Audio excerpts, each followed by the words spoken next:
ताकि तो हमारा जो लोग नए जुड़े हैं उनके लिए जानना आवश्यक है ये कि किस तरह से हमारा रीडिंग संचालन चलता है ये। हम ऑलरेडी काफ़ी पुस्तकें पढ़ रहे हैं। तो लाइव किया क्लास को। तो हरे कृष्णा शिवा माता जी गौर विधि आप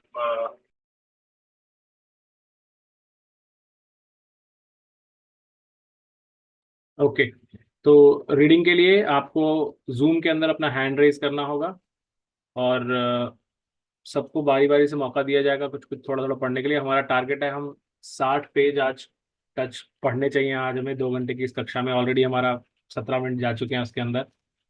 तो इसमें कोई प्लीज़ कृपया अपराध मत समझिएगा अगर आप पढ़ने दिया जाएगा। अगर हमें लगेगा कि स्पीड स्लो है, स्पष्ट नहीं आ रही आवाज़ या कुछ इधर उधर जा रहा है, तो हम आपको थोड़ा सा पढ़ने के बाद ही, क्योंकि भगवान का ग्रंथ पढ़ रहे हैं, तो थोड़ा सा पढ़ने के बाद आपको रोक करके नेक्स्ट किसी को बोलने के पढ़ने के लिए। तो उस हिसाब से हम चलेंगे आगे।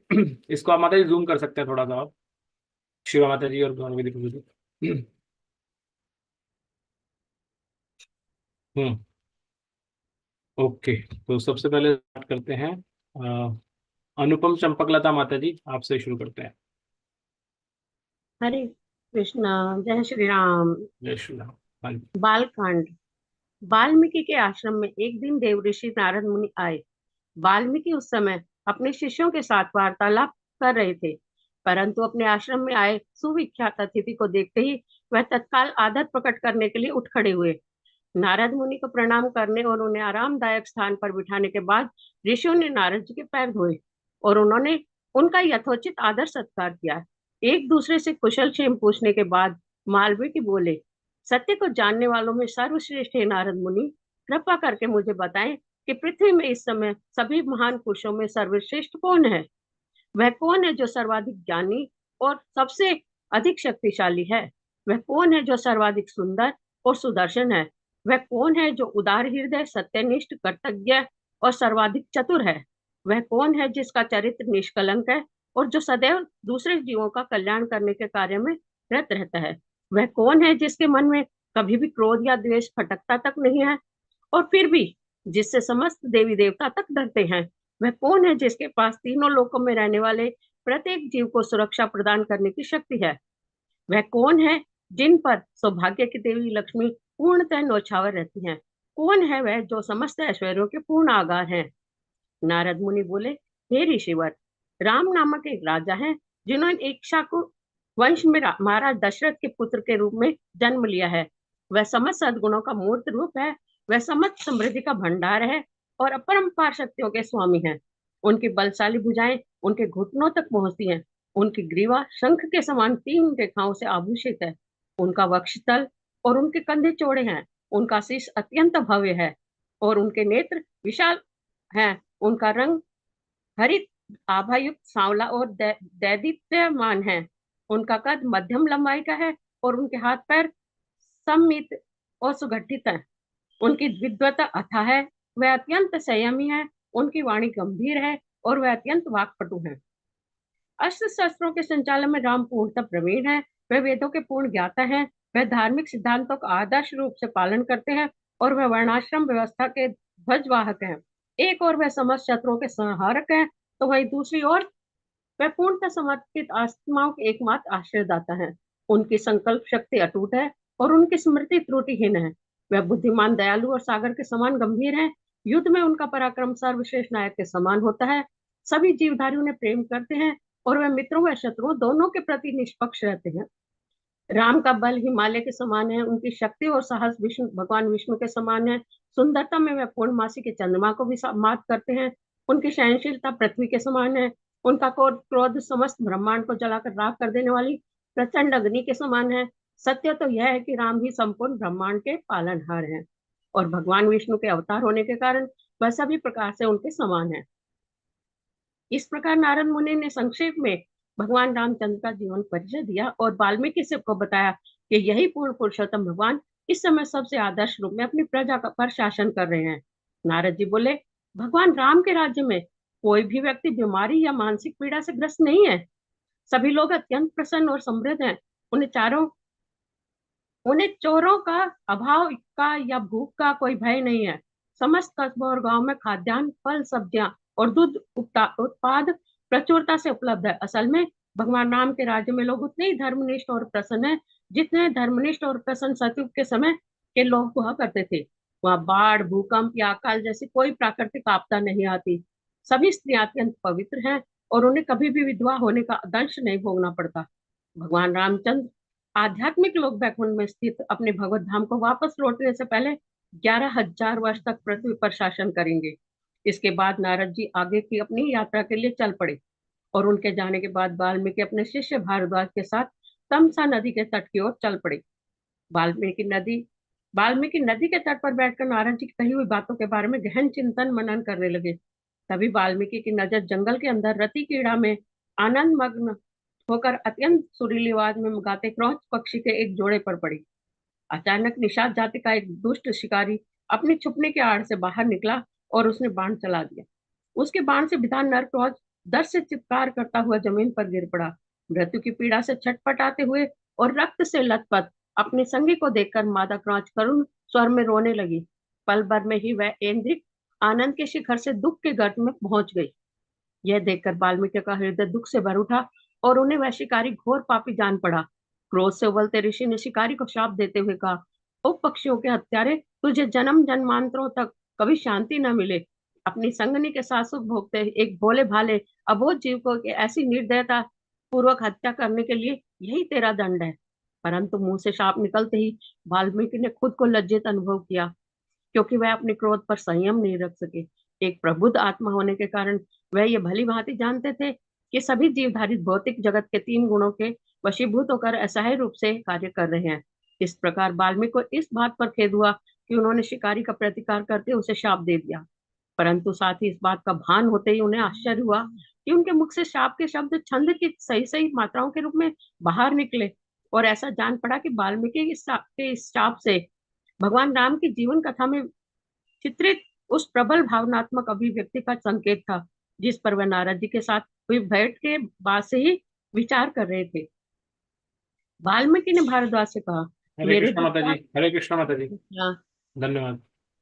ओके, नेक्स्ट पंकज बख्शी माता जी। जय श्री राम। जय श्री। वाल्मीकि ने भारद्वाज से कहा, मेरे दुख से 4 पंक्तियों का एक श्लोक व्यक्त हुआ, जिसकी प्रत्येक पंक्ति में 8 मात्राएं थी। शोक से एक अत्यंत सुंदर श्लोक निकला, जिससे यह पता चलता है कि बिना करुणा के कोई भी मौलिक काव्यात्मक अभिव्यक्ति संभव नहीं है। इस कहाँ चला। इसके बाद वाल्मीकि ने तमसा नदी में स्नान किया और फिर वह अपने आश्रम लौट आए। फिर कुछ ही समय बाद जब वाल्मीकि शांत मन से बैठे हुए थे और शिकारी को दिए गए अपने शाप पर गहन विचार कर रहे थे, तभी उन्होंने देखा कि ब्रह्मांड के सर्वोच्च ग्रह पर स्थित अपने धाम से ब्रह्मा जी वहां आ रहे हैं। यह देखकर वाल्मीकि अत्यधिक चकित हुए और भगवान विष्णु की नाभि से प्रकट होने वाले उस ब्रह्मांड के द्वितीय सृष्टा का अभिनंदन करने के लिए वह तत्काल अपने आसन से प्रसन्नता पूर्वक उठकर खड़े हो गए। ब्रह्मा जी जब वाल्मीकि के सामने आए तो वाल्मीकि ने अत्यंत विनम्रता पूर्वक शीश झुकाकर उन्हें प्रणाम किया। इसके बाद उन्होंने अपनी सर्वोत्कृष्ट क्षमता के अनुसार आदर पूर्वक ब्रह्मा जी की वंदना की। इस प्रकार आदर सत्कार प्राप्त करने के बाद प्रत्येक प्राणी के मन की बात को समझने वाले ब्रह्मा जी ने वाल्मीकि जी से कहा, हे पुण्यात्मा ऋषि, यह सोचकर शोक ना करे कि आपने उस शिकारी को गलत ढंग से श्राप दे दिया। मैं आपको एक अत्यंत गोपनीय बात बताता हूँ। आपने क्रोध पूर्वक जो शब्द कहे वे आपके अपने शब्द नहीं थे। वे शब्द थे जो मेरी इच्छा के कारण आपके मुख से निकल पड़े, ताकि मैं आपको एक महान कार्य के लिए प्रेरित कर सकूं। अब समय आ गया है कि आप भगवान रामचंद्र की जीवन गाथा की रचना करें। इस जगत के सभी प्राणियों के पूर्ण कल्याण के उद्देश्य से इसमें भगवान की समस्त आध्यात्मिक लीलाओं का वर्णन होगा। मेरे प्रिय वाल्मीकि, अपनी बेचैनी त्याग करें। मेरे वरदान की शक्ति से आपको ऐसी दिव्य दृष्टि प्राप्त होगी जिससे आप अपने हृदय में वह सभी चीजें स्पष्ट रूप से देख पाएंगे जिनके बारे में कहां से आगे आगे इस किससे जिनके बारे में आपको ज्ञान नहीं है। कहाँ पे है? हृदय से आश्चर्य। वाल्मीकि जी को इस प्रकार वरदान देने के बाद ब्रह्मा जी अपने ज्ञान नहीं है, मेरे आशीर्वाद से आप रामायण की रचना करेंगे जो त्रुटिहीन होगी। वाल्मीकि ऋषि को इस प्रकार वरदान देने के बाद ब्रह्मा जी अपने दिव्य हंस रथ पर चढ़कर वहां से चले गए और उन्हें दिव्य रथ पर चढ़कर जाते हुए देखने वाले सभी प्राणियों के हृदय आश्चर्य से भर गए। इसके बाद भगवान रामचंद्र की समस्त लीलाओं के दर्शन करने के लिए वाल्मीकि ध्यान लगाकर बैठ गए। वाल्मीकि मुनि जब गहन आध्यात्मिक समाधि में लीन हो गए तो उन्होंने सचमुच भगवान रामचंद्र के धरती पर अवतरित होने से जुड़ी समस्त बातें स्पष्ट रूप से दिखने लगी। यह सुनकर अचरज हो सकता है, परंतु जिस प्रकार आजकल हम दूर की घटनाओं का ताजा हाल टेलीविजन पर देख सकते हैं, ठीक उसी प्रकार वाल्मीकि मुनि भगवान राम के संपूर्ण आप क्या इतनी जल्दी आ देख पा जीवन को देख संपूर्ण राम के संपूर्ण जीवन को देख पा रहे थे। वाल्मीकि ने 24,000 श्लोकों में रामायण की रचना की। इस महाकाव्य की रचना पूरी करने के बाद वह इस बात पर विचार करने लगे कि वह किसे यह रचना पढ़ाएं ताकि यह उनकी स्मृति में बस जाए और फिर धीरे धीरे संपूर्ण विश्व में इसका प्रसार हो। उस समय छपाई की प्रेसों का आविष्कार नहीं हुआ था, या यूं कहें कि उन दिनों लोगों की स्मृति इतनी तीक्ष्ण होती थी कि लिखना एक अनुपयोगी कार्य हुआ करता था। वाल्मीकि अभी इस पर विचार कर ही रहे थे कि तभी लव और कुश वहां आए और उन्होंने विनम्रता पूर्वक उनके चरण स्पर्श किए, जो कि प्रतिदिन किया करते थे। ऋषियों के समान वेशभूषा वाले ये दोनों बालक राम और सीता के पुत्र थे, जिनका जन्म सीता के निर्वासन के समय हुआ था, और अपने जन्म के समय से ही ये दोनों बालक वाल्मीकि ऋषि की देख रेख में रह रहे थे। वाल्मीकि ने जुड़वा बालकों को प्रशंसा पूर्वक पूर्ण नेत्रों से देखा और तभी उन्हें यह एहसास हुआ कि ये दोनों बालक ही उनके इस महाकाव्य को प्राप्त करने के सबसे उचित और योग्य पात्र है। हरे कृष्णा इसके माता बाद जी, हरे कृष्णा माता जी, हरे धन्यवाद। कृष्णा प्रभु जी। हरे किरण तिवारी माता जी। हरे कृष्णा। यस प्रभु माता जी, पढ़िए। इसके बाद वाल्मीकि ने लव और कुश को अत्यंत सावधानी पूर्वक संपूर्ण रामायण पढ़ाया और जब उन्हें यह अच्छी तरह याद हो गया तो उन्होंने ब्राह्मणों की एक सभा में पहली बार इसका पाठ किया। भगवान राम की लीलाओं को सुनते हुए उन विद्वान ब्राह्मणों को अत्यधिक आध्यात्मिक आनंद का अनुभव हुआ। लव और कुश की आध्यात्मिक सराहना करने के बाद ब्राह्मणों ने दोनों जुड़वा भाइयों को प्रचुर उपहार प्रदान किए। उस दिन के बाद से लव और कुश ने रामायण का पाठ करते हुए पृथ्वी के समस्त स्थानों की यात्रा आरंभ कर दी। अपनी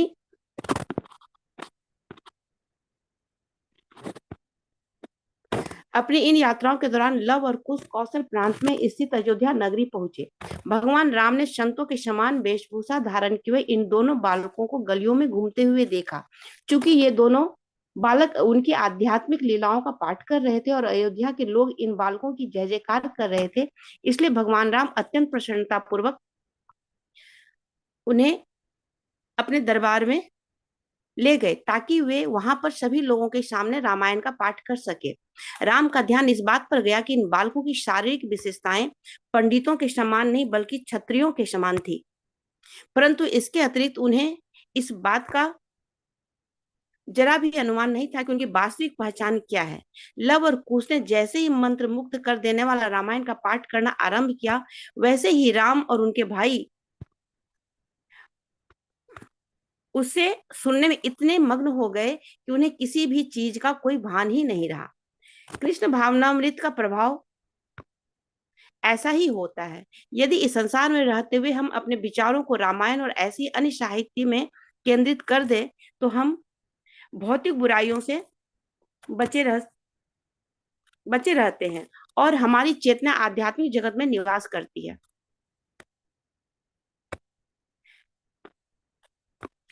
अत्यंत प्राचीन काल से वैवस्वत मनु के ज्येष्ठ पुत्र इक्ष्वाकु के वंशजों के पृथ्वी पर शासन किया। मनु ने कौशल प्रांत में सरजू नदी के तट पर स्थित अयोध्या नगरी में अपनी राजधानी बसाई। बाद में इक्ष्वाकु के वंशज महाराज दशरथ के शासनकाल के दौरान अयोध्या चमत्कारिक रूप से फला फूला। अयोध्या नगरी में चौड़े और सीधे मार्ग बनाए गए थे, जिनकी साफ सफाई हाथियों की सूंड में भरे इत्र मिले जल से की जाती थी। नगर को जाने वाले मेहराब दार प्रवेश द्वार संगमरमर से बनाए गए थे और दरवाजों को सोने चांदी से बनाया गया था, जिन पर बहुमूल्य रत्न जड़े गए थे। अयोध्या नगरी की चार दीवारी अत्यंत मजबूत बनाई गई थी और आक्रमणकारियों से नगरी को सुरक्षा प्रदान करने के लिए हजारों क्षत्रियों को नियुक्त किया गया था। पूरी नगरी में 7 मंजिला राजमहल थे, जिनके चारों ओर सुंदर उद्यान और बगीचे थे, जिनमें कमल पुष्पों से भरे सरोवर थे। सभी जगहों पर संगीत वाद्य यंत्रों के साथ ही साथ तोतों और मोरों की ध्वनि भी सुनी जा सकती थी। मंद मंद हवा के झोंके अपने साथ अनगिनत झरनों से बहते जल के कणों को उड़ा ले जाते थे और आसपास से गुजरने वाले यात्रियों को गर्मियों की तपिश से ठंडक प्रदान करते थे। इस तरह यह मालूम होता था मानो अयोध्या नगरी स्वर्ग के अधिपति इंद्र के निवास स्थल अमरावती को भी मात कर रही हो। अयोध्या की सड़कें हमेशा यात्रियों से भरी रहती थी। सम्राट को वार्षिक नजराना देने और साथ ही उसके प्रति सम्मान प्रकट करने के लिए संसार के सभी हिस्सों से राजा, महाराजा और राजकुमार यहाँ आया करते थे। महाराज दशरथ के एक महान राजऋषि थे, जिन्हें महर्षि के समतुल्य माना जाता था। वह सत्यनिष्ठ थे और उनकी समस्त प्रजा उनसे बहुत प्यार करती थी। महाराज दशरथ एक अतिरथ थे, जिसका अर्थ है कि वह कई हजार शत्रु योद्धाओं का मुकाबला कर सकते थे। महाराज दशरथ और साथ ही उनकी प्रजा की धर्मनिष्ठा के कारण वहां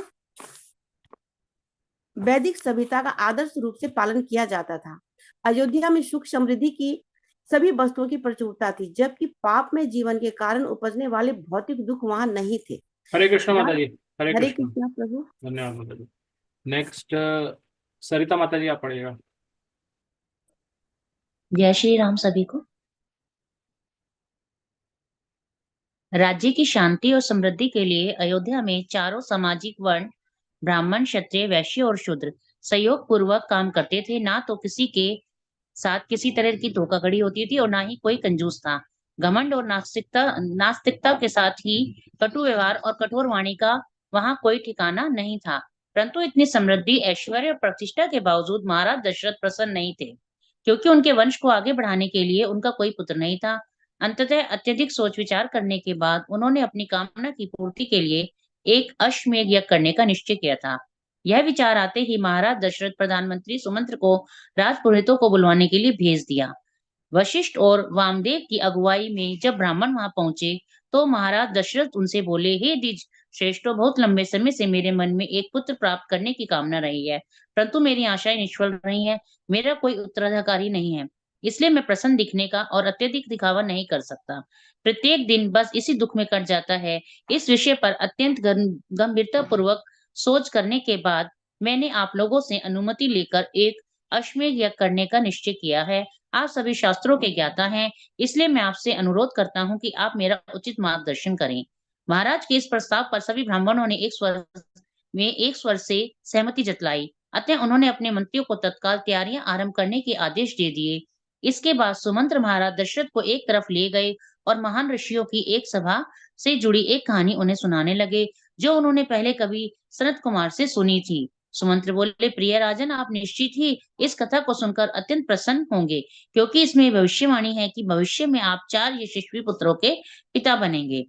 राजा रोमपाद ने अतीत में कुछ अपराध किए थे, जिनके कारण उनके राज्य में एक बार बहुत भयानक अकाल पड़ा और वहां के सभी जीव इससे अत्यंत भयभीत हो उठे। जब स्थिति असहनीय हो गई तो महाराज रोमपाद ने अपनी विद्वान ब्राह्मणों की समिति को बुलवाया और बोले, मैं जानता हूं कि मेरे राज्य के लिए दुखदाई बना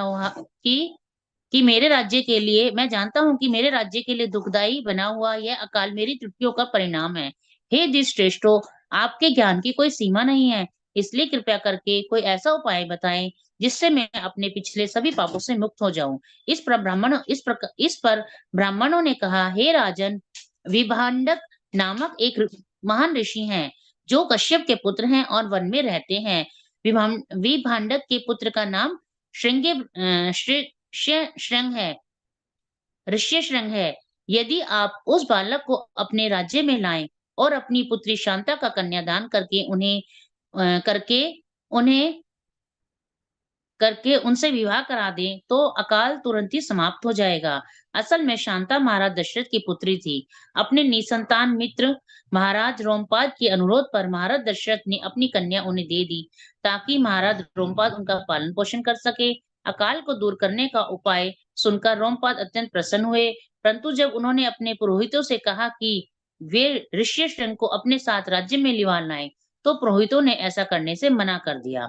ब्राह्मणों ने महाराज को इसका कारण समझाते हुए कहा, अगर हम विभांडक के पुत्र को उनके घर से ले जाने के लिए प्रलोभन देने का प्रयास करेंगे तो विभांडक हमें शाप दे देंगे। इसका कारण यह है कि ऋष्यशृंग को मनुष्यों से एकांत में रखकर पाला पोसा गया है और उसने अपने पिता के अतिरिक्त अन्य किसी भी मनुष्य को देखा तक नहीं है। उसे सांसारिक प्रपंचों के माया जाल से दूर रखने के लिए उसके पिता ने यह उपाय निकाला है। प्रिय राजन, हम सभी आपके कल्याण की कामना करते हैं, इसलिए हमने ऋष्यशृंग को आपके राज्य में लाने का एक उपाय निकाला है। इस बालक ने कभी भी स्त्री जाति को नहीं देखा है और वह उनके सानिध्य के आनंद से पूर्णतः वंचित है। आप सबसे सुंदर गणिकाओं को वहां भेजें और इस बालक को अपनी मधुर स्त्रीनेत्र अदाओं से प्रलोभित करने को कहें। हमें विश्वास है कि इस ढंग से आपका उद्देश्य आसानी से पूर्ण हो जाएगा। महाराज रोमपाद ने इस प्रस्ताव को स्वीकार कर लिया और सबसे युवा व सुंदर वेश्याओं को जंगल में भेज दिया। राजा द्वारा आदेश मिलने और प्रचुर उपहार दिए जाने का वचन मिलने के बाद ये लड़कियां युवा ऋषि को किसी भी कीमत पर राज्य में लिवा लाने का संकल्प लेकर जंगल को रवाना हो गईं। उन लड़कियों ने जंगल में विभांडक के आश्रम के निकट ही अपना डेरा जमाया और किसी उचित अवसर की प्रतीक्षा करने लगी। एक दिन ऋष्यशृंग जंगल में भटकते हुए इन वेश्याओं के डेरे पर आ पहुंचे। ऊपर करना प्रभु जी। लड़कियां अत्यंत प्रसन्न होकर ऋष्यशृंग का अभिवादन करने आई। बालक की पहचान के बारे में पूछने पर युवा ऋषि ने कहा, मैं विभांडक का पुत्र हूँ और पास ही में स्थित अपने पिता के आश्रम पर तप कर रहा हूँ। आप सभी अत्यंत सुंदर हैं। मैं चाहता हूँ कि आप मेरे घर पर आए और मेरी आराधना व आतिथ्य सत्कार ग्रहण करें। लड़कियां ऋष्यशृंग के साथ उनके आश्रम गई। वहां ऋष्यशृंग ने उन्हें अर्घ्य प्रसाद दिया, हाथ पांव धोने के लिए पानी दिया और नाना प्रकार के फल और कंदमूल खाने को दिए। परंतु लड़कियां यह सोचकर अत्यंत भयभीत थी कि उनके पिता किसी भी क्षण लौट सकते हैं, इसलिए वह अधिक देर तक वहां नहीं रुकी। आश्रम से जाने से पहले लड़कियां बोली, प्रिय मित्र, अतिथियों का स्वागत करने का हमारा ढंग आपके ढंग से अत्यंत भिन्न है। अब कृपया करके आपके स्वागत के बदले में हमारा आदर और सम्मान स्वीकार करें। यह कहकर लड़कियों ने ऋष्यशृंग का बहुत कसकर और अत्यंत स्नेहपूर्वक आलिंगन किया और उन्हें कुछ अत्यधिक स्वादिष्ट मिष्ठान खाने को दिए। ऋषि के भोले व सरल हृदय पुत्र ने कभी भी इतनी स्वादिष्ट वस्तु नहीं दे सकी थी, क्योंकि वह जंगल में मिलने वाले कंद मूल को ही खाने के ही अभ्यस्त था। वास्तव में उसने सोचा कि ये मिष्ठान निश्चित ही कोई ऐसे अद्भुत फल है जिसे उसने अब आज से पहले देखा या चखा नहीं है। इसके अतिरिक्त आज से पहले उसने अपने पिता के अतिरिक्त अन्य किसी मनुष्य को देखा तक नहीं था। इसलिए उसने यह सोचा कि ये वेश्याएं अत्यंत सुंदर रूप वाले पुरुष हैं। हरे लड़कियों कृष्ण की माता जी। हरे हरे कृष्ण। कृष्ण प्रभु जी। रेखावस्ती माता जी। हरे कृष्णा बहू जी। हरे कृष्ण। लड़कियों के जाने के बाद ऋषि के मन में बेचैनी होने लगी, क्योंकि कामुक इच्छाओं का जो बीज लंबे समय से अब तक उनके मन में दबा हुआ था, अब वह अंकुरित हो चुका था। ऋषि भृंग चाहकर भी स्वयं को उस सुंदर लड़कियों के बारे में सोचने से नहीं रोक पा रहे थे, क्योंकि उनकी मधुर बातों और कामुक आलिंगनों ने उनके मन को अब जकड़ लिया था। उस रात वह ठीक से सो भी नहीं पाए और अगली सुबह जब उनके पिता किसी कार्य से कहीं गए हुए थे तो वह सीधे वेश्याओं के डेरे पे चल पड़े। ऋषिभृंग को देखकर लड़कियां अत्यंत प्रसन्न हुई। वे बोली, प्रिय बालक, यह हमारा असली घर नहीं है। हमारे साथ हमारे अद्भुत तैरने वाले आश्रम में आओ, तो हम आपको एक ऐसी जगह ले जाएंगी जहां पर ज्यादा अच्छी तरह से आपका मनोरंजन कर सकेंगे। हमारे पास ढेरों किस्म के फल और कंदमूल हैं और हम ऊंचा कर दे और हम आपको एक मनोरंजन कर सकेंगे। हमारे पास ढेरों के साथ मिलकर अत्यंत अधिक आनंद भोग करेंगे। उस समय बीतने का पता ही नहीं चल पाएगा। पूरी तरह से आसक्त हो चुके ऋषिभृंग बिना किसी हिचक से उन वेश्याओं के साथ चल दिए। इस तरह वे वेश्याएं ऋषिभृंग के अंग प्रांत में स्थित महाराज रोमपाद की राजधानी में ले गई। और ऋषिभृंग ने जब गंगा नदी के रास्ते से ले जा रहा था, तभी इंद्रदेव ने बारिश की फुहारें बरसा दी और समस्त जीवधारियों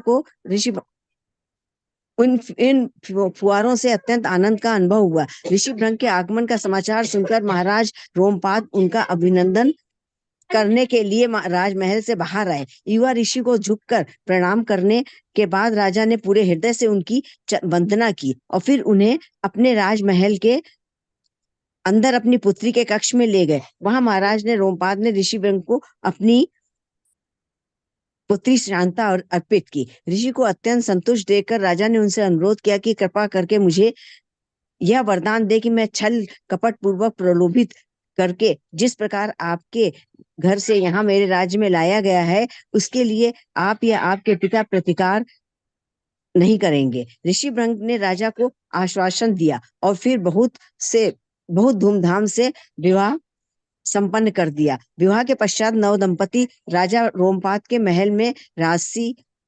ठाट बाट के साथ प्रसन्नता पूर्वक रहने लगे। सुमंत्र ने यह कथा सुनकर महाराज दशरथ अत्यंत प्रसन्न हुए। उस समय गवाए बिना अपने नौकर चाकरों के संग अंग प्रांत के लिए रवाना हो गए। राजा रोमपाद ने अत्यंत हर्ष के साथ अपने मित्र का स्वागत किया और उसी समय ऋषिभृंग ने यह बताया कि महाराज दशरथ ही उनके असली ससुर हैं।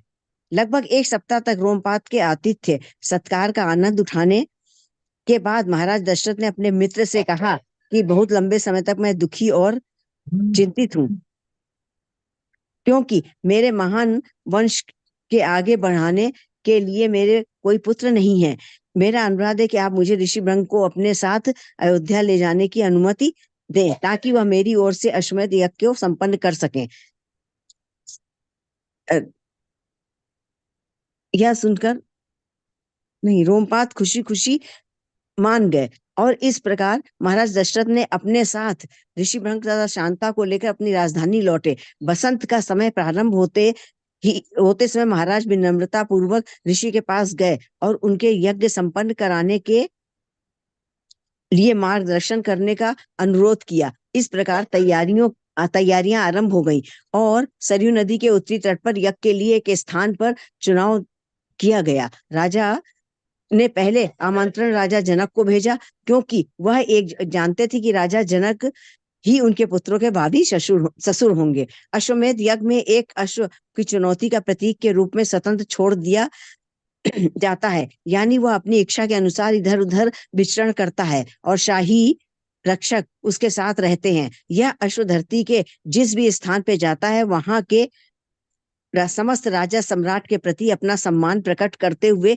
उपहार देते हैं और अन्यथा अश्व को कैद करके सम्राट की चुनौती स्वीकार करते हैं। यदि चुनौती देने वाला अश्व बिना बंदी बने राजमहल लौट आता है तो यह अश्वमेध यज्ञ सफलतापूर्वक संपन्न हो जाता है। इस प्रकार पूरे 1 वर्ष तक इधर उधर विचरण करने के बाद जब अश्वमेध यज्ञ का अश्व अयोध्या वापस आया तो यज्ञ की आहुति का कार्य आरंभ किया गया। नगर के बाहर तंबुओं और मंडपों से सजे हुए एक क्षेत्र में विशाल जन समुदाय जमा हुआ। इनमें पृथ्वी के कोने कोने में आए हुए राजा महाराज तथा उनकी रानियां, राजकुमार राजकुमारियां शामिल थे, जो सम्राट के लिए बहुमूल्य उपहार लेकर आए थे। इस स्थान पर बीच में आहुति की अग्नि प्रज्वलित की थी और जिसके चारों ओर बैठे ब्राह्मण वैदिक मंत्रों का पाठ कर रहे थे। महाराज दशरथ की सबसे बड़ी रानी कौशल्या ने आहुति के खूंटे से बंधे हुए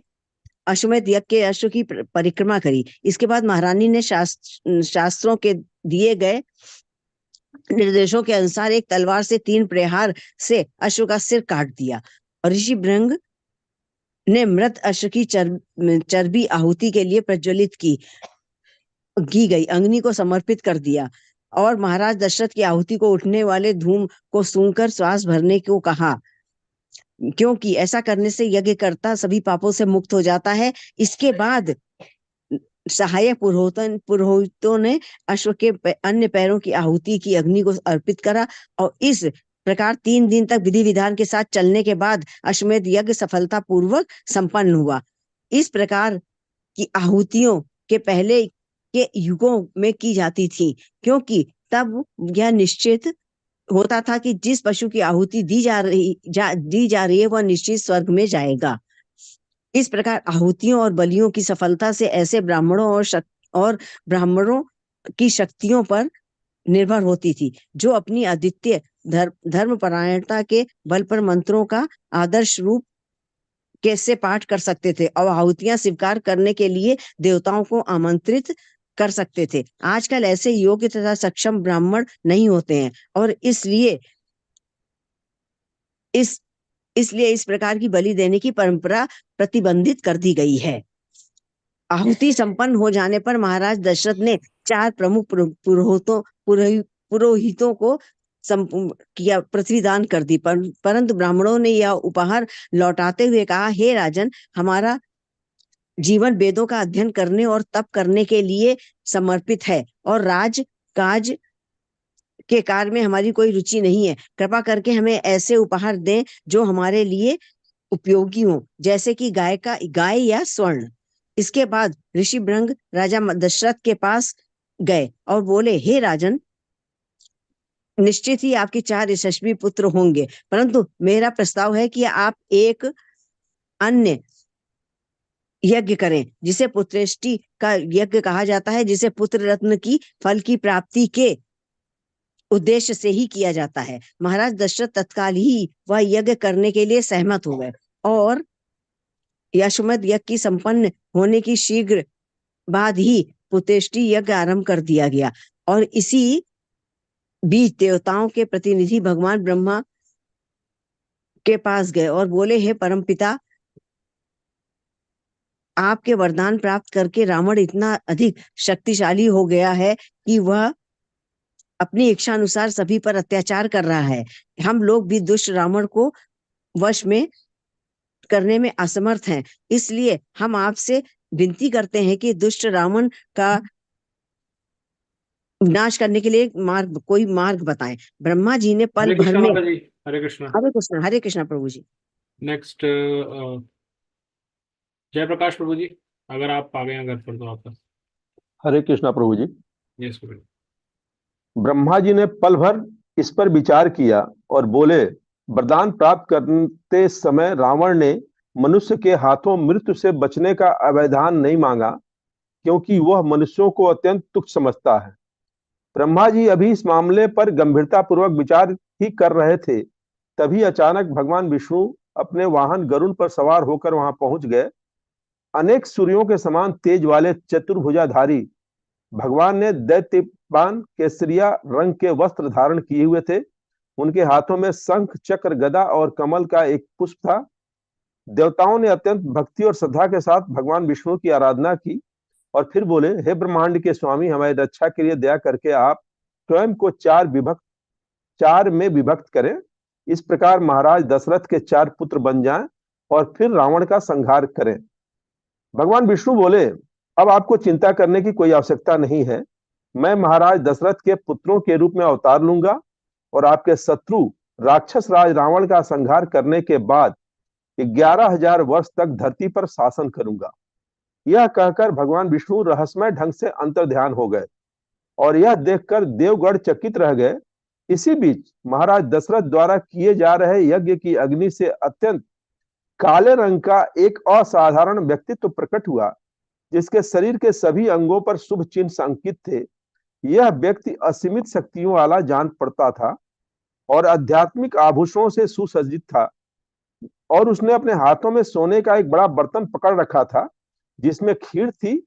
इस दिव्य पुरुष ने महाराज दशरथ को संबोधित करके कहा, मैं भगवान विष्णु का दूत हूं। प्रार्थना की मुद्रा में दोनों हाथ जोड़कर महाराज दशरथ बोले, हे विष्णुदूत, कृपा कर आदेश दे, मैं क्या सेवा कर सकता हूं। भगवान विष्णु के सेवक ने कहा, आपके दोनों यज्ञों की सफलता के उपहार स्वरूप खीर का यह पात्र आपके लिए है। इसके 3 हिस्से अपनी तीनों पत्नियों को दें, उनसे आपको 4 पुत्र प्राप्त होंगे। जो अनंत काल तक आपके यश को बढ़ाते रहेंगे। महाराज दशरथ ने कृतज्ञता प्रकट करते हुए प्रसाद का पात्र स्वीकार किया और फिर श्रद्धा पूर्वक विष्णु दूत की परिक्रमा की और भगवान विष्णु का दूत अचानक अंतर्ध्यान हो गया। राजा बिना समय गंवाए तत्काल अपनी पत्नियों के पास गए और उन्हें प्रसाद खिलाया, क्योंकि वह पुत्र प्राप्त करने के लिए अत्यंत उतावले थे। महाराज दशरथ ने सबसे पहले खीर का आधा हिस्सा अपनी सबसे बड़ी पत्नी कौशल्या को दिया। इसके बाद उन्होंने 1/4 खीर सुमित्रा को और खीर का 8वां हिस्सा सबसे छोटी पत्नी कैकेयी को दिया। कुछ सोच विचार करने के बाद राजा ने बचा हुआ 8वां हिस्सा सुमित्रा को दे दिया। इस प्रकार सभी रानियां अत्यंत प्रसन्न हुई, क्योंकि अब उन्हें विश्वास हो गया कि शीघ्र ही वे माताएं बन जाएंगी। उन्होंने अत्यंत उत्साहपूर्वक अपने अपने हिस्से का प्रसाद ग्रहण किया। फिर नियत समय बाद प्रत्येक रानी को अपने गर्भ में दिव्य संतान की उपस्थिति का अनुभव हुआ। महाराज दशरथ को जब यह पता चला कि उनकी पत्नियां गर्भवती हैं, तो वह भी अत्यधिक प्रसन्न हो उठे। इसी बीच भगवान ब्रह्मा ने देवगणों को इस प्रकार से आदेश दिया, शीघ्र ही भगवान विष्णु मानव समाज में अवतरित होंगे, इसलिए उनकी सहायता करने के लिए आप सभी को अपने अपने आंशिक अवतार लेने चाहिए। मैं यह चाहता हूं कि आप अप्सराओं, बंदरियों, यक्षों, नागों, विद्याधरों और किन्नरों के साथ संयोग करके दिव्य बंदरों की एक नस्ल निर्मित करें।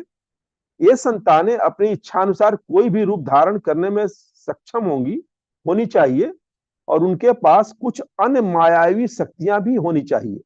इसके अतिरिक्त वे अत्यंत बुद्धिमान होने चाहिए और उन्हें अस्त्र शस्त्रों के संचालन का श्रेष्ठ ज्ञान भी होना चाहिए। उनके पास आपके समान शक्ति होनी चाहिए और साथ ही उनके दैवी शरीर होने चाहिए। यह आदेश प्राप्त करने के बाद इंद्र ने बलि के रूप में, सूर्य ने सुग्रीव, बृहस्पति ने तारा, कुबेर ने गंधमादन, विश्वकर्मा ने नल और अग्नि ने नील के रूप में संतानें उत्पन्न की। अश्वनी कुमारों ने मैदा और द्विविदा, वरुण ने सुषेण और वायु ने हनुमान का अवतार धारण किया। इन प्रमुख वानरों के अतिरिक्त भगवान विष्णु के उद्देश्य में सहायता करने के लिए अनेक हजार देवताओं ने संतानों को जन्म दिया। वे सभी पर्वतों के समान विशालकाय थे और साथ ही रावण के साथ युद्ध करने को बहुत उत्सुक थे। जिन देवगणों ने बानरों के रूप में इन संतानों को उत्पन्न किया, उन्हीं के समान इन बानरों का जन्म गर्भ धारण के तुरंत बाद ही हो गया और वे इतने अधिक शक्तिशाली थे कि वे अपने असाधारण ऊर्जा के बल पर समुद्र तक को आंदोलित कर सकते थे। देवगणों ने असल में 3 प्रकार के जीवों की सृष्टि की। पहले ब्रह्मा जी के मुंह से जिस समय ब्रह्मा जी जम्हाई ले रहे थे, भालुओं के राजा जामवान निकले। ये भालू पहले प्रकार के जीव थे और अन्य 2 प्रकार के जीव बंदरों के रूप में प्रकट हुए, जिनमें से एक प्रकार के बंदरों की गायों की तरह लंबी पूंछें थी। धरती पर इन भालुओं और बंदरों की संख्या 1 करोड़ से अधिक थी और जिस समय ये प्राणी जंगलों में नाना प्रकार के फल और कंदमूल खाने के लिए भटकते, उस समय अपनी भाग दौड़ से वे पृथ्वी को रौंद डालते। इसी बीच पुत्रेष्टि यज्ञ के समय आहुतियां स्वीकार करने के लिए आए हुए साक्षात देवगण, सहायता करने वाले पुरोहित, ऋषिशृंग व शांता और साथ ही सभी आमंत्रित अतिथिगण यज्ञ के पूर्ण हो जाने के बाद अपने अपने घरों को लौट गए थे। फिर 12 माह की गर्भावस्था के बाद चैत मास शुक्ल के पक्ष की 9वीं तिथि को कौशल्या ने एक पुत्र को जन्म दिया। नवजात शिशु की आंखें और ओठ लाल थे और उसके शरीर पर सभी शुभ चिन्ह अंकित थे। कौशल्या का यह पुत्र भगवान विष्णु की आधी शक्ति व क्षमता का प्रतिनिधित्व करता था। शीघ्र ही भगवान विष्णु की चौथाई शक्ति और क्षमता का प्रतिनिधित्व करने वाला एक शिशु महाराज दशरथ की सबसे छोटी पत्नी कैकेयी के पुत्र के रूप में पैदा हुआ। कैकेयी के पुत्र के जन्म लेने के 2 दिन बाद सुमित्रा ने जुड़वा संतानों को जन्म दिया, जिनमें प्रत्येक बालक भगवान विष्णु की शक्ति व क्षमता के 8वें हिस्से का प्रतिनिधित्व करता था। ये चारों नवजात शिशु एक दूसरे से अत्यधिक मिलते जुलते दिखते थे। वे अत्यंत ओजपूर्ण थे और उन्हें निहारना अत्यंत सुखकर था। दशरथ के इन चारों पुत्रों के जन्म के समय देवगणों ने स्वर्ग से पुष्पों की वर्षा की और साथ ही आकाश लोक से दिव्य संगीत की ध्वनि भी सुनाई दी। अयोध्या में एक विशाल उत्सव आयोजित हुआ, क्योंकि इस शुभ अवसर पर आनंद मनाने के लिए सभी नागरिक सड़कों पर उमड़ पड़े थे और उनके साथ संगीतज्ञ, नर्तक, अभिनय करने वाले लोग भी थे जो हरे सबका कृष्णा प्रभु जी। मनोरंजन कर रहे थे। हरे कृष्णा हरे प्रभु कृष्ण जी। प्रभु। हरे जय श्री राम। कृष्णा। जय श्री राम।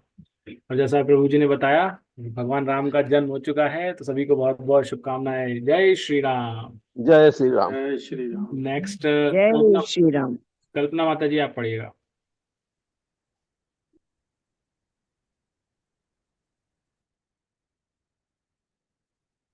कल्पना माता जी, आप म्यूट हैं अगर आप बोल रही हैं तो। कि आप नहीं जी है। प्रभु जी। हाँ, बोलिए माता जी।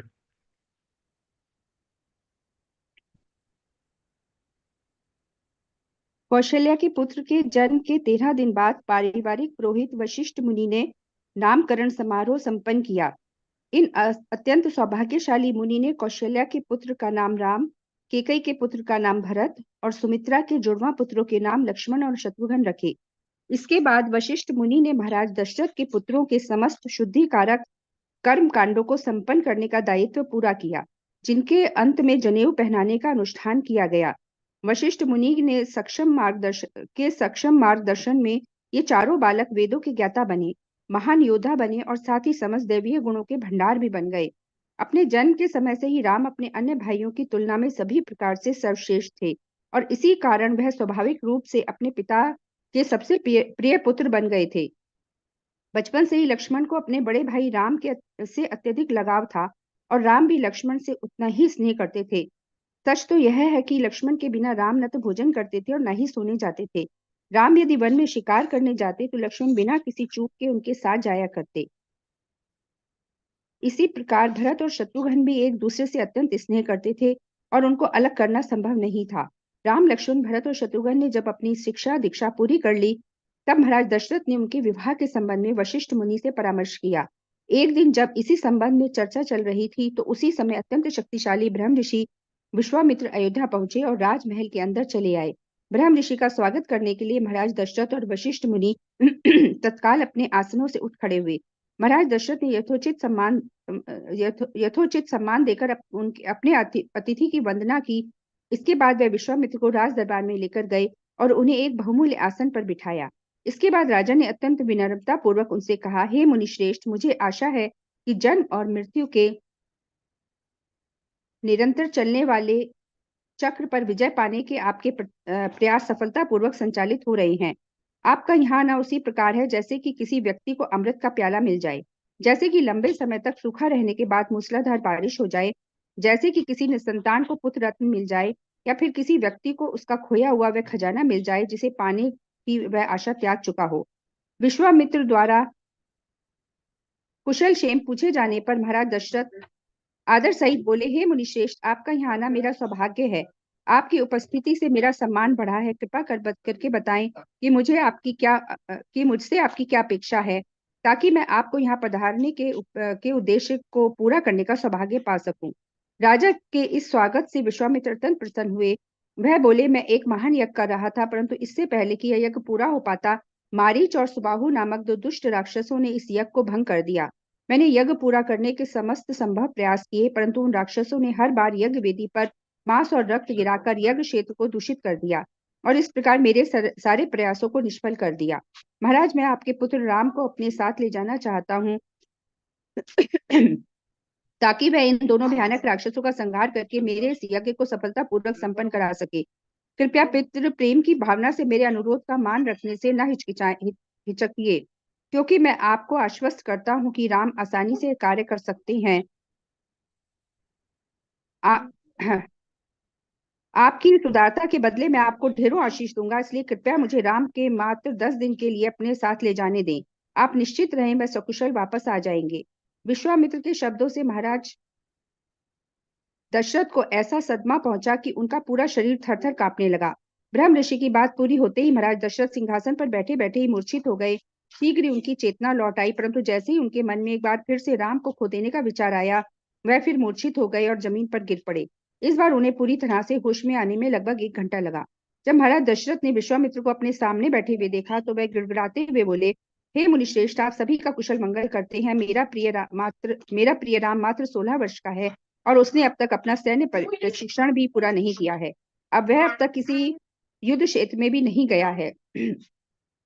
कृपा कर मेरे अनुभवहीन पुत्र को न ले जाएं। उसके बदले उन दोनों राक्षसों का संहार करने के लिए आप मुझे मेरी विशाल सेना के साथ ले चलिए, या फिर यदि आपका आग्रह राम को ही साथ ले जाने का है तो मुझे और मेरी सेना को भी अपने साथ चलने दें, ताकि हम वहां राम के साथ मिलकर युद्ध कर सकें।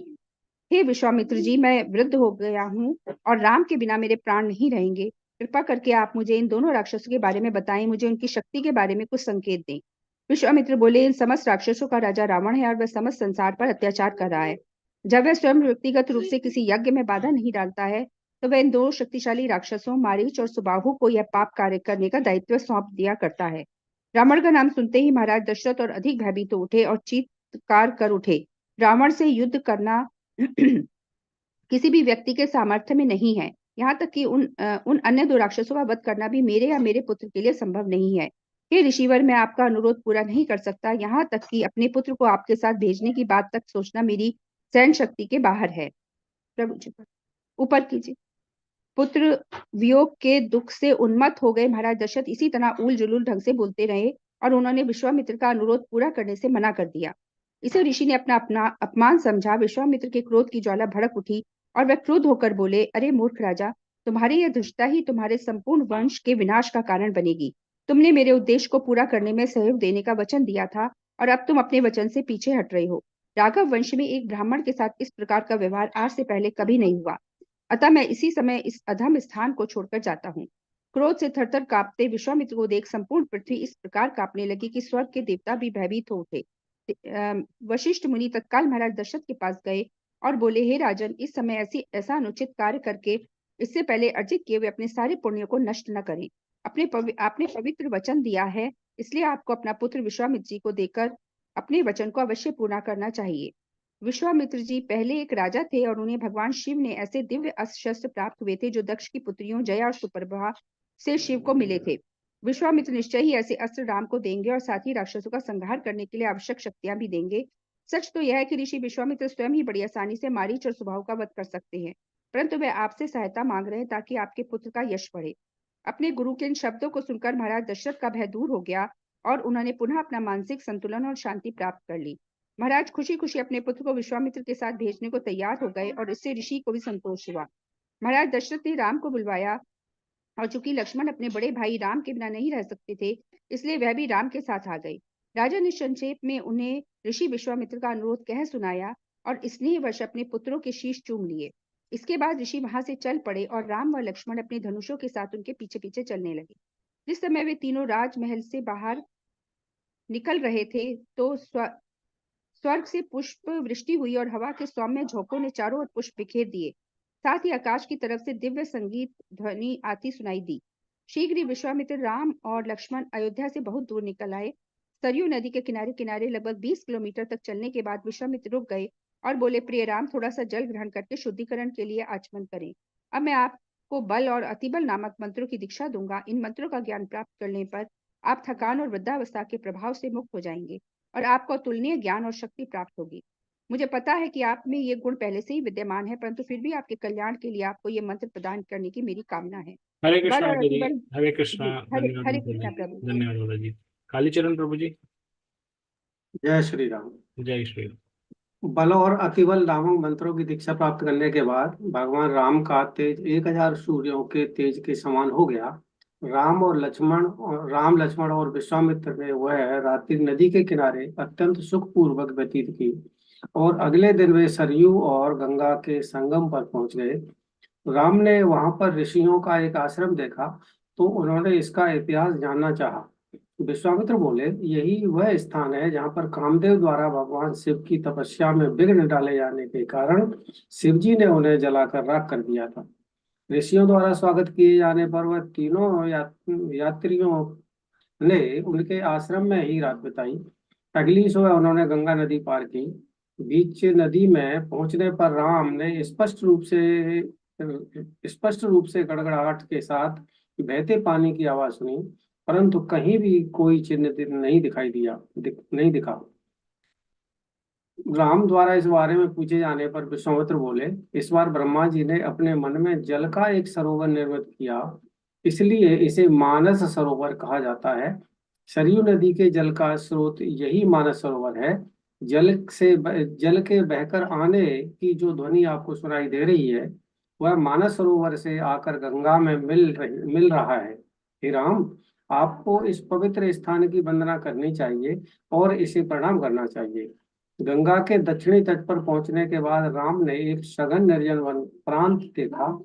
वह बोले, इस निर्जन वन को देख करके किसी भी व्यक्ति के हृदय में भय का संचार हो सकता है। कृपा करके मुझे बताएं।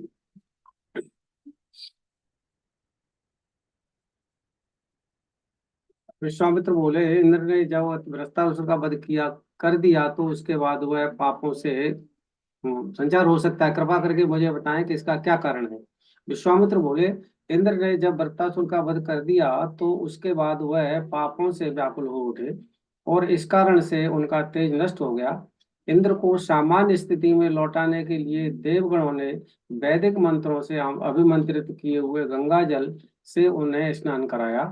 फिर इंद्र की समस्त अशुद्धियों वाले इस जल को उन्होंने इस स्थान पर फेंक दिया।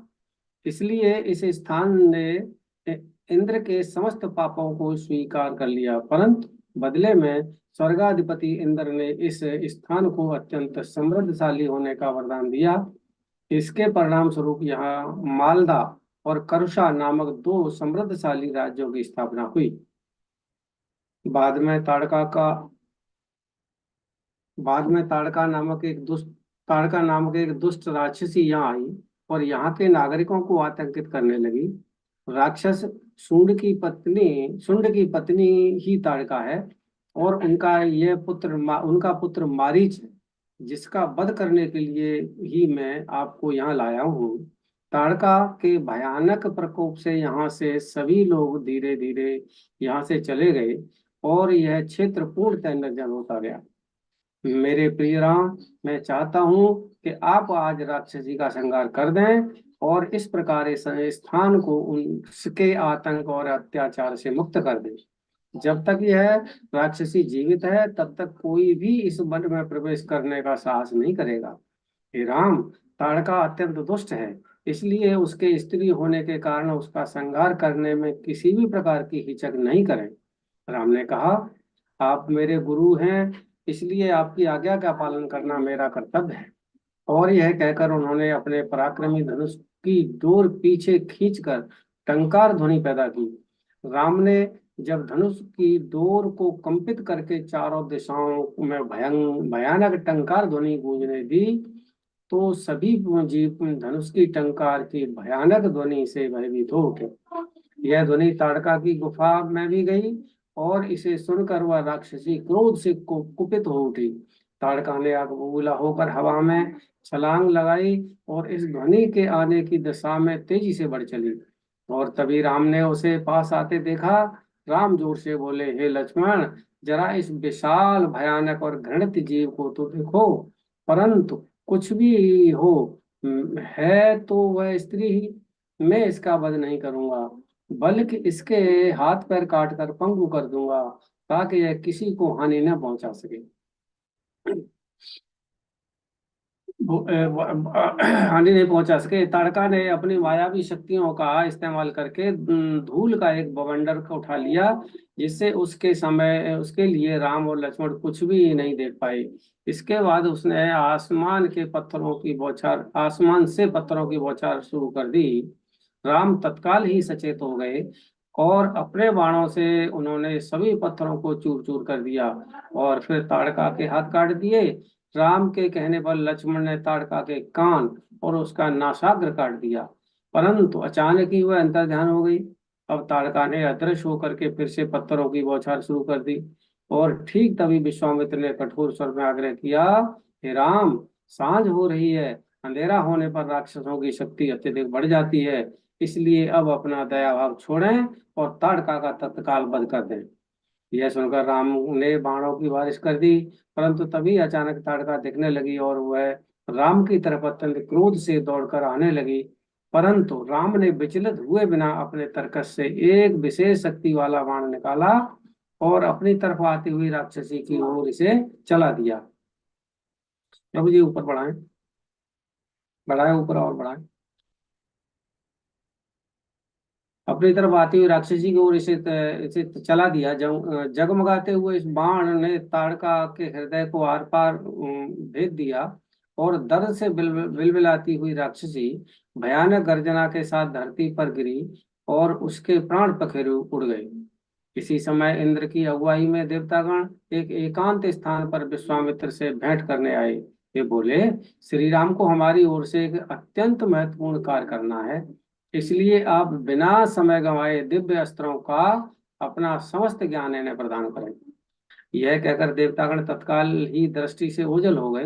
विश्वामित्र, राम और लक्ष्मण ने वह रात वहीं पर शांति के साथ बिताई।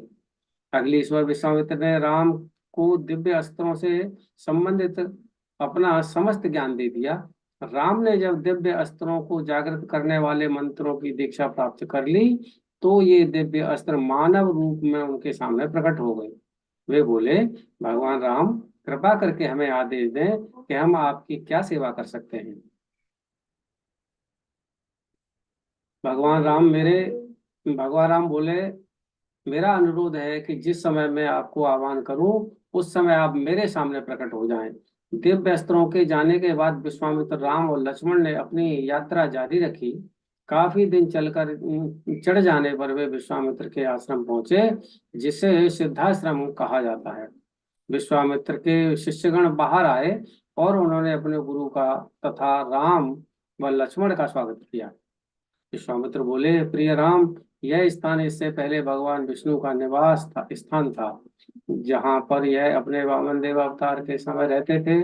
आप भी सभी जीवों के वही भगवान हैं जो मानव के रूप में अवतरित हुए हैं। इस पवित्र स्थान में इतनी शक्ति है कि यह किसी भी व्यक्ति को जन्म और मृत्यु के बंधनों से मुक्त कर देता है। आप इसे अपनी ही जगह समझें। इसके बाद विश्वामित्र ने अपने यज्ञ को जारी रखने की तैयारी शुरू कर दी। जब राम और लक्ष्मण अपने अपने धनुष लिए हुए यज्ञ क्षेत्र की निगरानी के काम में जुट गए, इस तरह 6 दिन और 6 रात बिना किसी दुर्घटना के बीते और कोई भी सोया नहीं। फिर छठी रात को जब सोम रस निकाला जाना था और यह बहुत महत्वपूर्ण रात थी, तभी आहुति की अग्नि अचानक बहुत चमक के साथ जल उठी, जो राक्षसों के शीघ्र ही आने का संकेत थी। कुछ ही पल में आकाश क्षेत्र से भयानक गर्जना की ध्वनि सुनाई देने लगी, क्योंकि मारीच और सुबाहु बिना किसी चेतावनी के अपने संगी राक्षसों के साथ जमीन की ओर झपट पड़े। वह अपनी मायावी शक्तियों का प्रयोग करके इन राक्षसों ने आहुति की वेदी पर रक्त, पश, मल, मूत्र, मांस और अन्य प्रदूषित वस्तुओं की बौछार शुरू कर दी। भगवान राम बोले, प्रिय लक्ष्मण, मैं अपने अस्त्र शस्त्रों से इन दुष्ट राक्षसों को यहाँ से भगा दूंगा, परंतु मैं उनका वध नहीं करूंगा, क्योंकि अभी इनके भाग्य में कुछ और वर्ष जीवित रहना लिखा है। यह कहकर राम ने एक बलशाली शक्तिशाली बाण चला दिया, जो मारीच के सीने में जा लगा और इसके प्रहार से वह मरे बिना समुद्र के बीच में जा गिरा। इसके बाद एक अन्य बाण से भगवान राम ने सुबाहु का सीना भेद दिया और वह मृत होकर के जमीन पर गिर पड़ा। तीसरे दिव्य बाण को जागृत करके भगवान राम ने बचे हुए सभी राक्षसों को तितर बितर करके भगा दिया और यज्ञ क्षेत्र में एक बार फिर से शांति स्थापित हो गई। सिद्धाश्रम में रहने वाले सभी ऋषि मुनि बाहर आए और उन्होंने भगवान राम को राक्षसों का मर्दन करने के लिए बधाई दी और उसी संध्या को यज्ञ सफलता पूर्वक संपन्न हो गया। हरे कृष्ण प्रभु जी। हरे कृष्ण। धन्यवाद प्रभु जी। नेक्स्ट अरुणा माता जी, आप पढ़िएगा। भक्तों को जिनको पता नहीं है, मारीच जहाँ का जाके समुद्र में गिरा था, उस जगह को हम आज भी मॉरिशस नाम से जानते हैं। तो ये शिवविलास प्रभु जी की कथा में बताया गया था उसमें। यस अरुणा माता जी। जय श्री राम। जय श्री। रात के बीत जाने पर भगवान राम ऋषियों के पास गए और उनसे पूछा, हे ब्राह्मणों, अब आपका आश्रम समस्त विघ्न बाधाओं से मुक्त हो गया है। ऐसे में क्या हम आपकी कोई सेवा कर सकते हैं? विश्वामित्र के आग्रह पर ऋषिगण बोले, हम लोग मिथिला राज्य को प्रस्थान करने वाले हैं, ताकि हम वहां पर महाराज जनक द्वारा आयोजित एक विशाल यज्ञ में भाग ले सकें। हम चाहते हैं कि आप दोनों भाई भी हमारे साथ चलें। वहां युद्ध क्षेत्र यज्ञ क्षेत्र में एक अद्भुत धनुष रखा है।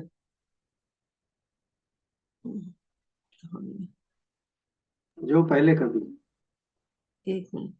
धनुष रखा हुआ है जो पहले कभी भगवान शिव का था। भगवान शिव ने यह धनुष देवताओं को दिया। देवताओं के बाद में यह धनुष राजा देवव्रत को उपहार में दे दिया गया, जो बहुत समय पहले मिथिला के राजा थे। यह धनुष इतना भारी था कि इंसानों की तो बिसात ही क्या, देवता तक इसे मोड़ नहीं सकते हैं। यह धनुष बहुत लंबे समय से मिथिला में है और इसे एक वेदी पर स्थापित करके फूलों, चंदन के लेप और अन्य शुभ वस्तुओं से इसकी आराधना की जाती है। राम खुशी खुशी ऋषियों के साथ जाने के लिए तैयार हो गए। शीघ्र ही महाराज जनक के यज्ञ के लिए आवश्यक सामग्रियों से लदे लगभग 100 रथों के साथ एक विशाल कारवां मिथिला को प्रस्थान करने के लिए तैयार हो गया। सारा दिन यात्रा करने के बाद वह दल सोन नदी के तट पर पहुंचा और यह निश्चित किया गया कि वह रात वे लोग वहां बिताएंगे। प्रतिदिन संध्या वेला में राम लक्ष्मण अत्यंत शांत और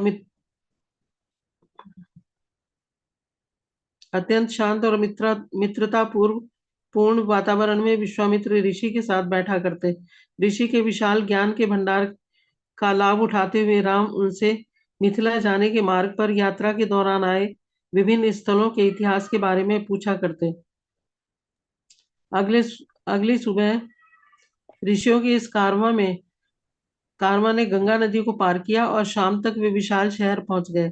विश्वामित्र का स्वागत करने के लिए विशाल के राजा महाराज सुमति नगर के बाहर आए और उन्होंने इस दल को अपने यहाँ रात्रि विश्राम के लिए आमंत्रित किया। अगली सुबह फिर इस कारवां ने आगे की यात्रा जारी रखी और उस दिन वे महाराज जनक के राज्य मिथिला के सीमांत प्रांत पर पहुंच गए। वहां पर राम ने एक प्राचीन निर्जल आश्रम देखा और विश्वामित्र मुनि से इस बारे में पूछा। प्रभु जी ऊपर।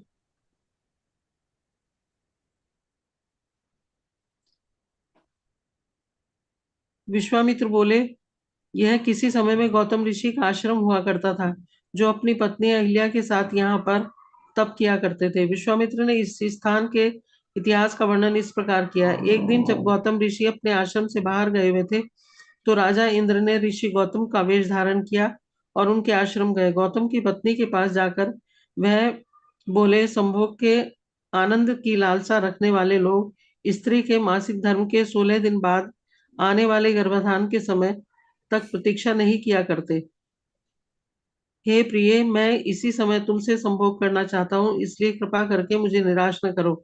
अहिल्या ये समझ सकती थी कि उसके सामने खड़ा व्यक्ति गौतम ऋषि के भेष में असल में इंद्र है, परंतु फिर भी उसने उसके अनुरोध को नहीं ठुकराया, क्योंकि वह स्वयं उसके आलिंगनों का सुख भोगने की लालाई थी। इस प्रकार उन दोनों ने संभोग किया। काम वासना की इच्छा शांत हो जाने के बाद अहिल्या गिड़गिड़ा कर बोली, प्रिय इंद्र, कृपा करके मेरे पति के क्रोध से हम दोनों की रक्षा करें। इंद्र बोले, भयभीत होने की कोई आवश्यकता नहीं है, मैं तत्काल यहाँ से चला जाऊंगा और यहाँ कोई मुझे देख नहीं पाएगा। परंतु जिस समय भयभीत इंद्र चोरी छुपे वहां से भाग रहा था, उसी समय गौतम ऋषि नदी में स्नान करके वापस लौट आए। गौतम ऋषि ने इंद्र को अपने छद्म वेश में देखा तो इंद्र का सिर लज्जा से झुक गया, क्योंकि वह इंद्र के दुराचार को भली भांति समझ सकते थे। गौतम ऋषि ने अत्यधिक क्रोध में इंद्र को शाप देते हुए कहा, अरे मूर्ख दुराचारी, इस अक्षम्य अपराध के दंड स्वरूप तेरे अंडकोश तत्काल तेरे देह से झड़कर गिर जाए। ऋषि के मुंह से शाप सुनते ही इंद्र के अंडकोश उसके शरीर से झड़कर जमीन पर गिर गए। अपने आश्रम में जाने के बाद गौतम ऋषि ने अपनी पत्नी को शाप दिया, अरे नीच स्त्री, अब से तुम इस आश्रम में किसी को भी दिखे बिना अदृश्य होकर अकेली रहोगी। तुम कुछ भी खाने पीने में असमर्थ हो जाओगे और तुम्हें राख के बिस्तर पर लेटना पड़ेगा। दूर भविष्य में जब प्रभु राम यहाँ आएंगे और तुम उनका आतिथ्य सत्कार करोगी, तब वही तुम्हें तुम्हारे पाप से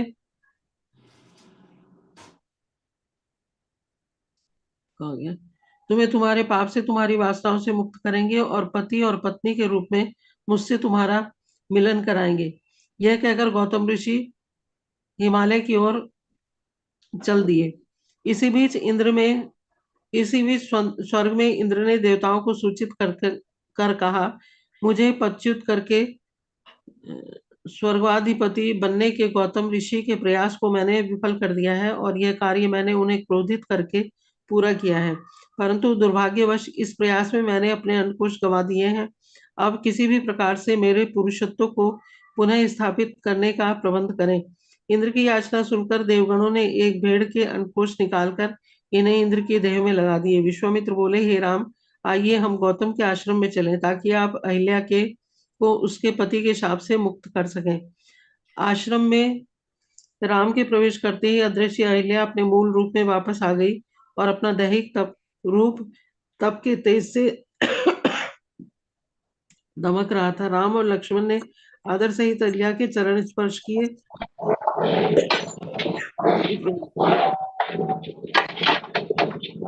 और अहिल्या ने विश्वामित्र सहित राम लक्ष्मण का हर प्रकार से आदर सत्कार करके स्वागत किया। यह सब होते ही स्वर्ग से पुष्पों की वृष्टि होने लगी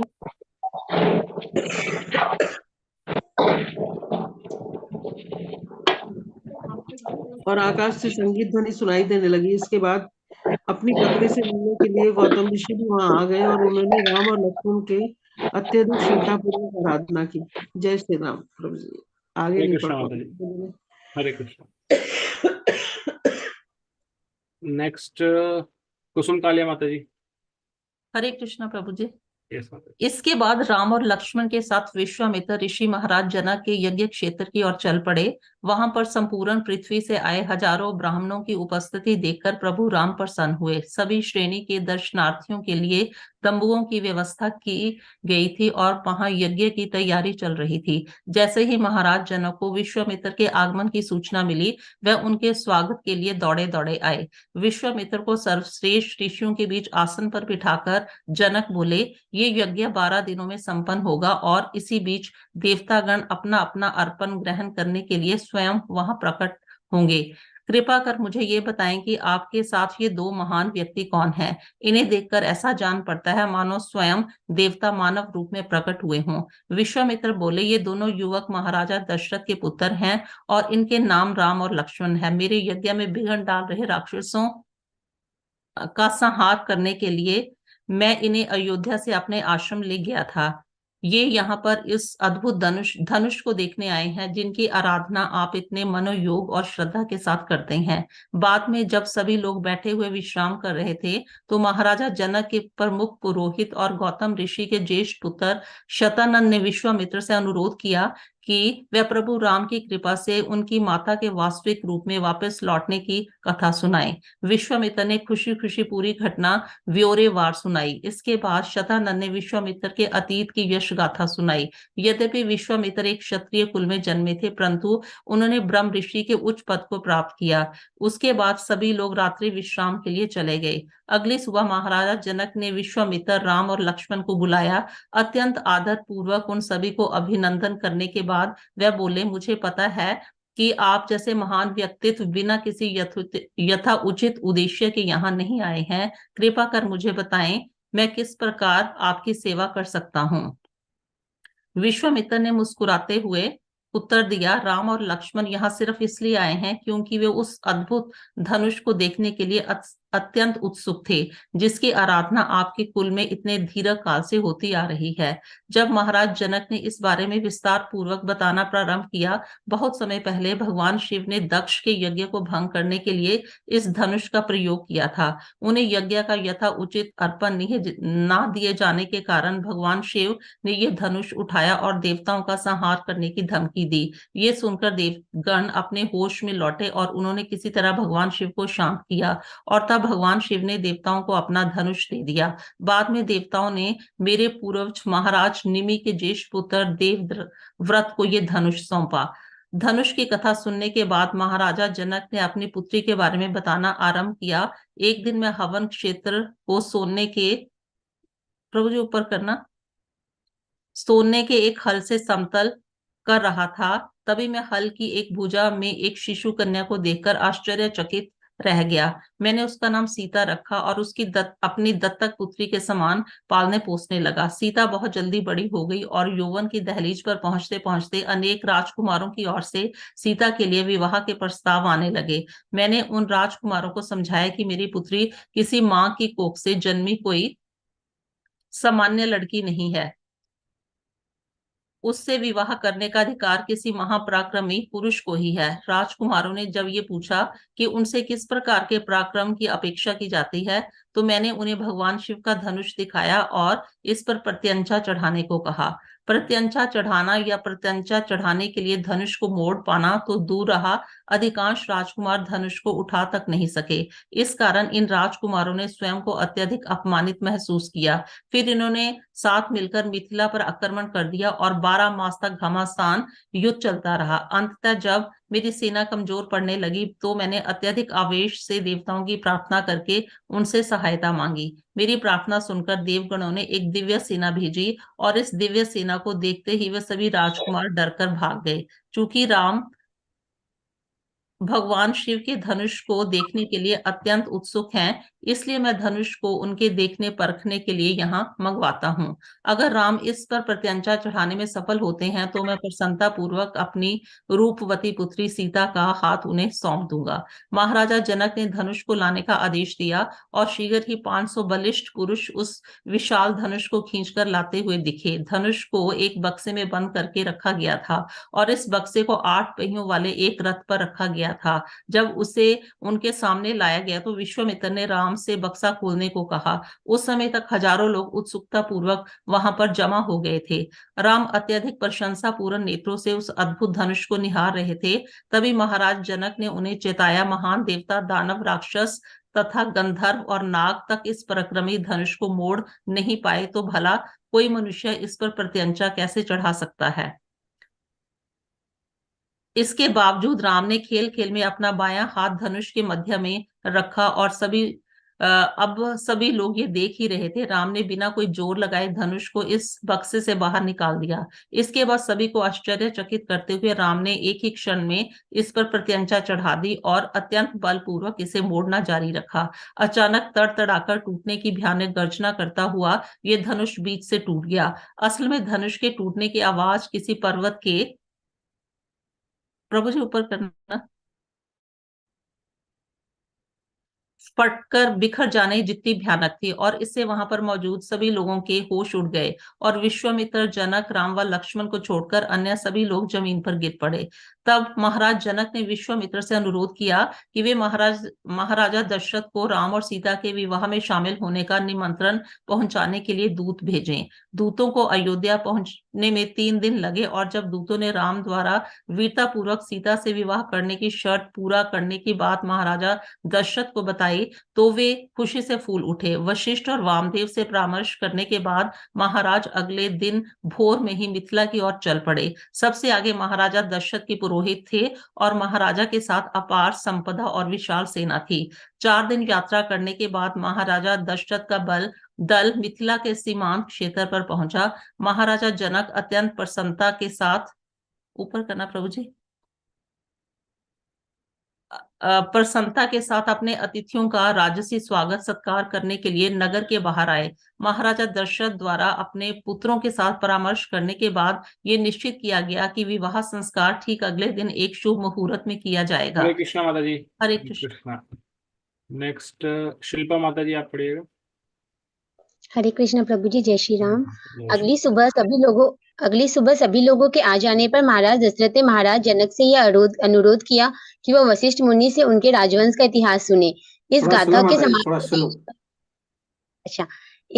के समाप्त हो जाने पर विश्वामित्र ने महाराज जनक से औपचारिक तौर पर यह अनुरोध किया कि वह अपनी 2 पुत्रियों सीता और उर्मिला का विवाह राम और लक्ष्मण के साथ करने की अनुमति दे। इसके उत्तर में राजा जनक ने पहले अपने राजवंश का इतिहास बताया और फिर अपनी दोनों पुत्रियों का विवाह दशरथ के पुत्रों से करने की पूर्ण सहमति दी। कुछ आरंभिक कर्मकांड हो जाने पर विश्वामित्र और वशिष्ठ ने अनुरोध किया कि जनक के छोटे भाई कुशध्वज की 2 पुत्रियों का विवाह भरत और शत्रुघ्न के साथ कर दिया जाए। राजा जनक खुशी खुशी तैयार हो गए और विवाह की तिथि 3 दिन बाद की निश्चित की गई। क्योंकि 3 दिन बाद एक अत्यंत शुभ मुहूर्त आने वाला था। नियत दिन विजया नामक शुभ घड़ी में वशिष्ठ मुनि महाराज जनक के पास जाकर उनसे बोले, कौशल नरेश अपने चारों पुत्रों के साथ बाहर खड़ी उनकी प्रतीक्षा कर रहे हैं और जो उन्हें अपनी पुत्रियां देंगे, आइए और अधिक विलंब किए ऊपर कीजिएगा अधिक किए बिना शुभ विवाह समारोह आरंभ किया जाए। राजा जनक ने महाराज दशरथ को सुनाते हुए उत्तर दिया, राज अतिथियों को स्वयं अपने महल में प्रवेश करने के लिए भला किसकी अनुमति चाहिए? मेरे विचार से यह राज कौशल नरेश का ही है। चारों राजकुमारों से आने को कहे ताकि विवाह समारोह तत्काल आरंभ हो। महाराज दशरथ अपने चारों पुत्रों को यज्ञ क्षेत्र में लेकर आए, जबकि विशिष्ट मुनि के चंदन के लेप और फूलों से गमलों में रखे पौधों, धूप के पात्रों, अन्न तथा हल्दी के पात्रों और अन्य शुभ सामग्रियों से यज्ञ वेदी तैयार की। सब तैयारियां हो जाने पर वशिष्ठ मुनि ने आहुति की अग्नि प्रज्वलित की और आहुतियां चढ़ाने लगे और ब्राह्मणों ने वैदिक मंत्रोच्चार करना आरंभ किया। इसके बाद महाराज जनक सीता को यज्ञ क्षेत्र में लेकर आए और उनके राम के बगल में बिठा दिया। भावुक होकर कांपती आवाज में राजा जनक बोले, हे उदार हृदय राजकुमार, यह मेरी पुत्री सीता है। कृपा कर इनका हाथ अपने हाथ में ले और इन्हें अपनी जीवन संगिनी के रूप में स्वीकार करे। यह समस्त सद्गुणों का भंडार है और यह आपके प्रति सदैव उसी प्रकार निष्ठावान रहेगी जैसे कि आपकी छाया आपके साथ रहती है। स्वर्ग से होती पुष्ट वृष्टि है और आकाश में गुंजायमान होते दिव्य संगीत के साथ राजा जनक ने सौभाग्य की देवी सीता का हाथ परमेश्वर राम के हाथ में रख दिया। जैसे ही राजा जनक ने उर्मिला का हाथ लक्ष्मण के हाथ में रखा, स्वर्ग में गंधर्वों ने गाना आरंभ कर दिया, जबकि अप्सराएं आनंद मग्न होकर नृत्य करने लगी। इसके बाद राजा जनक ने मांडवी का हाथ भरत के हाथ में और अंततः श्रुत कीर्ति का हाथ शत्रुघ्न के हाथ में दिया। फिर चारों भाइयों ने अपनी अपनी पत्नियों का हाथ पकड़े हुए यज्ञ की अग्नि की 3 बार परिक्रमा की। इसके बाद उन्होंने राजा जनक और ऋषियों की परिक्रमा की। सीता को अपनी पत्नी के रूप में प्राप्त करके राम को अत्यंत संतुष्टि का अनुभव हुआ। वह समस्त सौंदर्य और सद्गुणों का मूर्त रूप थी। अपने प्रियतम और अपने हृदय के स्वामी के रूप में अच्छाई, वीरता, बुद्धिमान और पौरुष सौंदर्य के मूर्तमान रूप श्री राम को प्राप्त करके सीता को भी अकथनीय प्रसन्नता महसूस हुई। एक दूसरे को अपना हृदय सौंपकर सीता और राम के श्रीमुख की कांति उसी प्रकार चमक उठी जैसे कि अपने प्रियतमा लक्ष्मी के सानिध्य में भगवान विष्णु का मुख कमल खिल उठता है। विवाह उत्सव के संपन्न हो जाने पर विवाह से उपस्थित सभी लोग रात्रि विश्राम के लिए चले गए। अगली सुबह विश्वामित्र ऋषि हिमालय को प्रस्थान कर गए। थोड़ी देर बाद महाराज दशरथ अपने चारों पुत्रों और पुत्रवधुओं के साथ अयोध्या को चल पड़े और उनके साथ राजा जनक से भारी मात्रा में मिला दहेज भी था। प्रस्थान करते समय महाराज दशरथ को एक अशुभ संकेत दिखा। उनके सिरों के ऊपर विभत्स पक्षी तेज स्वरों में चीत्कार कर रहे थे। फिर उन्हें हिरण को अपने पथ पर बाएं से दाएं जाते हुए देखा तो एक शुभ शगुन था। भयभीत होकर राजा ने वशिष्ठ मुनि से इसकी चर्चा की तो वशिष्ठ मुनि ने अशुभ संकेत का अर्थ किसी संकट का संकेत बताया और कहा कि शुभ शगुन से यह आश्वासन मिलता है कि भयभीत होने की कोई आवश्यकता नहीं है। वे दोनों अभी इस प्रकार से बातें कर ही रहे थे कि भयंकर आंधी चलने लगी और धरती डोलने लगी, जिससे अनेक वृक्ष उखड़कर जमीन पर गिर गए। चारों दिशाओं से धूल से बवंडर उठने लगे और इतना अंधकार छा गया कि सभी लोग हक्के बक्के रह गए और बहुत व्याकुल हो उठे। महाराज दशरथ, उनके चारों पुत्र वशिष्ठ और अन्य ऋषि ही मात्र ऐसे थे जो अब भी शांत थे। अचानक क्रोध से आग बबूला हो रहे परशुराम वहां पहुंच गए। उनके बाल बिखरे हुए थे और वो अपने दाहिने कंधे पर एक फरसा रखे हुए थे, जबकि उनके बाएं हाथ में एक धनुष और दाहिने हाथ में एक शक्तिशाली बाण था। परशुराम को इस भाव मुद्रा में देखकर ऋषियों के अत्यंत आश्चर्य हुआ, क्योंकि क्षत्रियों का 21 बार संहार करने के बाद परशुराम ने अपने क्रोध का त्याग करने और तप में निरंतर लीन रहने की प्रतिज्ञा ली थी। ऋषि मुनि अब भी आश्चर्यचकित होकर यह विचार ही कर रहे थे कि आखिर परशुराम इतने क्रोधित क्यों है। कि तभी जमदग्नि ऋषि के पुत्र परशुराम ने भगवान राम से कहा, शिव जी का धनुष तोड़कर तुमने निश्चित ही अत्यंत पराक्रम का कार्य किया है, परंतु मेरे हाथ से इससे भी महान धनुष है जो भगवान विष्णु का है। यदि तुम स्वयं को अत्यंत पराक्रमी समझते हो तो यह धनुष लो और इस पर प्रत्यंचा चढ़ाओ। अगर तुम इस धनुष पर बांध रखकर इसे पूरी तरह खींच सके तभी मैं तुम्हें युद्ध के लिए ललकारने योग्य समझूंगा। महाराज दशरथ ने यह चुनौती सुनी तो उनके हृदय में अपने प्रिय पुत्र को गवा देने का भय समा गया। वह प्रशंसा पूर्वक स्वर से याचना करते हुए बोले, हे ऋषि श्रेष्ठ, दया करके अपने क्रोध का त्याग करें। मेरी विनती है कि आप युद्ध का त्याग करने की अपनी उस प्रतिज्ञा की याद करें जो आपने कश्यप को समस्त पृथ्वी सौंपने के बाद ली थी। परशुराम ने राजा को अनसुना करते हुए राम से बात करना जारी रखा। त्रिपुरासुर का वध करने के लिए निर्मित भगवान शिव के धनुष और भगवान विष्णु के धनुष को विश्वकर्मा ने बनाया था। एक बार देवताओं के कहने पर ब्रह्मा जी ने भगवान शिव और भगवान विष्णु के बीच कुछ मतभेद पैदा कर दिया। इस पर उन दोनों के बीच भयानक द्वंद्व ठन गया, परंतु भगवान शिव के धनुष की प्रत्यंचा काट देने के कारण भगवान विष्णु विजयी हुए। कुपित होकर भगवान शिव ने अपना धनुष देवव्रत को दे दिया, जबकि भगवान विष्णु ने अपना धनुष जमदग्नि ऋषि के पिता महान ऋषि ऋचक को दे दिया। मैं महेंद्र पर्वत जाकर अखंड तप में लीन हो गया था, परंतु जब मुझे यह प्रभु जी ऊपर कीजिएगा, जब मुझे यह समाचार मिला कि तुमने भगवान शिव का धनुष तोड़ दिया है, तो मैं यहाँ आने और तुम्हें ललकारने को बाध्य हो गया। अब भी यदि तुम स्वयं को समर्थ समझते हो तो यह धनुष लो और सिद्ध करो कि तुम मुझसे युद्ध करने योग्य हो। बिना कोई उत्तर दिए राम ने परशुराम के हाथों से धनुष बाण और साथ ही कठोर तप द्वारा उनकी समस्त अर्जित शक्तियों को छीनते हुए उनकी चुनौती स्वीकार कर ली। जमदग्नि ऋषि के पुत्र और आश्चर्य से देख रहे थे कि तब एक राम मुस्कुराते हुए धनुष में प्रत्यंचा चढ़ाकर बाण को उसकी पूरी लंबाई तक पीछे खींच लिया। इसके बाद राम ने घोषणा करके कहा, आप एक ब्राह्मण हैं और आपका संबंध ऋषि विश्वामित्र से है, इसलिए मैं आपका वध नहीं करूंगा, परंतु मैं इस बाण को व्यर्थ नहीं जाने दे सकता। इसलिए आपको चुनौती का उचित उत्तर देते हुए अब मैं इस बाण का प्रयोग कठोर तप के परिणाम स्वरूप आपके द्वारा अर्जित स्वर्ग की प्राप्ति के पुण्य को नष्ट करने में करूंगा। सभी देवगण और दिव्य ऋषि आकाश में एकत्रित हो गए। परशुराम निशक्त हो चुके थे और अब वह चकित नेत्रों से भगवान को देखने के अतिरिक्त और कुछ भी कर पाने में असमर्थ थे। अंततः जब राम ने बिना हिले बाण को अपने कान तक खींचा तो परशुराम पराजित स्वर में धीरे धीरे बोले, जब मैंने कश्यप को पृथ्वी दी तो उन्होंने मुझे आदेश दिया था कि अब मैं पृथ्वी पर न रहूं, और इसी कारण से मुझे रात होने से पहले यहाँ से अवश्य जाना होगा। स्वर्ग जाने का पुण्य मैं गवा चुका हूँ, अतः मेरी आपसे प्रार्थना है कि आप मुझे महेंद्र पर्वत वापस लौटने की अनुमति दे ताकि मैं पुनः तपस्या में लीन हो सकूं। हे राम, मैं ये जान चुका हूँ कि आप स्वयं भगवान विष्णु हैं और इसलिए आपसे पराजित होने पर मुझे कोई लज्जा नहीं है। राम ने बिना कुछ कहे परशुराम का अनुरोध स्वीकार कर लिया और वह पराक्रमी बाण चला दिया। परशुराम महेंद्र पर्वत की ओर प्रस्थान कर गए और तत्काल ही अंधकार छट गया। आकाश में खड़े देवगुणों ने प्रभु राम की जय जयकार की और उन पर सुगंधित पुष्पों की बारिश की। राम ने भगवान विष्णु का धनुष वरुण को दिया और फिर उनका दल अयोध्या की ओर आगे चल पड़ा। घर लौटने के पश्चात राम, लक्ष्मण, भरत और शत्रुघ्न अपनी अपनी पत्नियों के साथ प्रसन्नता पूर्वक रहने लगे। एक बार राजा युधाजित अयोध्या में भेंट करने आए। वह कैकेयी के पुत्र और भरत के मामा थे। उन्होंने अपने भांजे भरत को शत्रुघ्न के साथ कुछ दिनों के लिए अपने राज्य में आकर रहने के लिए आमंत्रित किया। भरत और शत्रुघ्न के चले जाने के बाद राम अपने पिता और तीनों माताओं के पहले से भी अधिक जतन के साथ देखभाल करने लगे।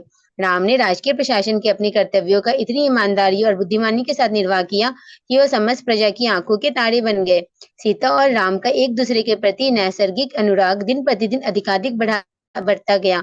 एक दूसरे की सुंदरता और सद्गुणों के कारण धीरे धीरे वे पूर्णतः एक दूसरे को समर्पित हो गए। सौभाग्य की देवी लक्ष्मी का अवतार होने के कारण सीता अत्यधिक सुंदर थी। वह राम के मन की गूढ़ से गूढ़ बात को बिना कहीं पूरी तरह समझ लेती थी। अपने स्वामी को सदैव प्रसन्न रखने और अपनी स्त्री सुलभ सौम्यता व सतीत्व को आदर्श रूप में बनाए रखने को संकल्पबद्ध सीता ने शीघ्र ही प्रभु राम का हृदय पूरी तरह से जीत लिया। हरे कृष्णा। इसी के साथ हमारा बाल कांड पूर्ण होता है। यहाँ पर बोलिए श्री रामचंद्र की जय। जय। धन्यवाद माता जी। नेक्स्ट प्रभु जी अयोध्या कांड खोल लीजिएगा।